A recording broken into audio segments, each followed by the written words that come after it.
परवीन रहमान कातिल केस में बरी होने वाले मुल्जिमान ने 3 माह की नजरबंदी को सिंध हाई कोर्ट में चैलेंज कर दिया है। इससे मुतालिक आपको बता रहे हैं, परवीन रहमान कातिल केस में बरी होने वाले मुल्जिमान ने 3 माह की नजरबंदी को सिंध हाई कोर्ट में चैलेंज कर दिया है।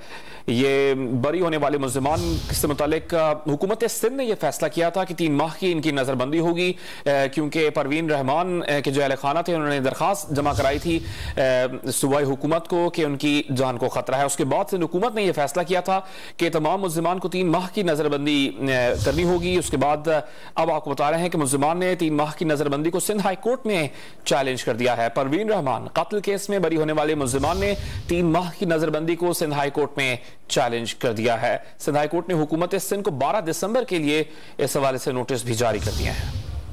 आपको बता रहे हैं, परवीन रहमान कातिल केस में बरी होने वाले मुल्जिमान ने 3 माह की नजरबंदी को सिंध हाई कोर्ट में चैलेंज किया है। सिंध हाई कोर्ट ने हुकूमत सिंध को 12 दिसंबर के नोटिस जारी कर दिए हैं।